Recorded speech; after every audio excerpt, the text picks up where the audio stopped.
ময়মনসিংহের ভালুকা ও উত্তরা রেঞ্জে প্রায় 15,000 একর বনভূমি দখল করে গড়ে উঠেছে মিল, কলকারখানা, পার্ক, ফ্যাক্টরি সহ বিভিন্ন প্রতিষ্ঠান।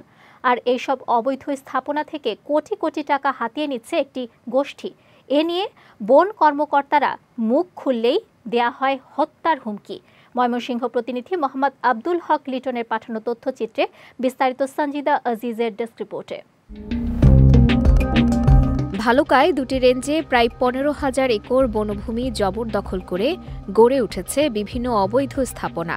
এইসব প্রতিষ্ঠানের বিরুদ্ধে হাইকোর্ট ও সুপ্রিম কোর্টে 122টি মামলা চলমান রয়েছে, উচ্ছেদ মামলাও। তবে এসব কিছুই তোয়াক্কা করছেন না দখলদাররা। তাই দেশের প্রচলিত আইনে বনভূমি দখলের মতো দণ্ডনীয় অপরাধের শাস্তি আরও কঠোর হওয়া উচিত বলে মনে করেন সংশ্লিষ্টরা। বন দখলের বিষয়টি আজকে না, সে 1927 সাল থেকে আইনটা যখন হয়েছে, তার মানে বন অপরাধ হয় বিধায়িত আইনটা হয়েছে ব্রিটিশ আমলে করছে।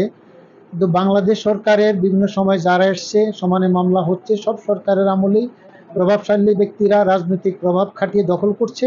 1 ইঞ্চি জায়গাও যেন কোনো অবৈধ দখলদারদের কবলে না যেতে পারে এবং যেগুলো গেছে সেটা পুনরুদ্ধার করতে হবে। ভালুকা রেঞ্জ কর্মকর্তার অফিস থেকে কিছু সংখ্যক লোক বন বিভাগের জমিতে পাড়াগাঁও মৌজায় গাছের চারা রোপণ করতে গেলে দখলদারদের হামলার শিকার হয়। পরে গাছের চারা উঠিয়ে বন কর্মকর্তাদের বিরুদ্ধে মানববন্ধন সহ হত্যার হুমকিও দিয়ে যাচ্ছে হামলাকারীরা। কয়েকবার মাইকে ঘোষণা দিয়ে নারী, পুরুষ, শিশু থেকে সবাই ফলা বললাম দা করার লোহার রড নিয়ে আমাদের আক্রমণ করতে আসে। আমরা কোনো প্রশাসনের থেকে কোনো সহযোগিতা পাই, তাদের জানানোর পরে কোনো সহযোগিতা পাই নাই।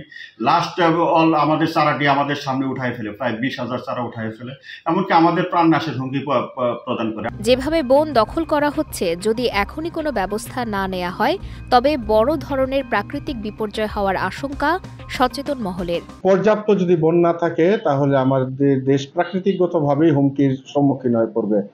যেভাবে বনের জমি এবং বন দখল হচ্ছে, এটি দ্রুততম সময়ে প্রশাসনিক কাজে এখনো যারা রাষ্ট্রীয় কাজে আছেন তারা বনের দিকে নজর দিবেন এবং সেখানে বিশেষ ক্ষমতা বলে বিশেষ দায়িত্ব নিয়ে যেখানে প্রশাসনিক ব্যবস্থা জোর করা যায়। এদিকে বনের জমি চিহ্নিত করে দ্রুত উচ্ছেদ অভিযান পরিচালনা করার আশ্বাস দিলেন এই কর্মকর্তা।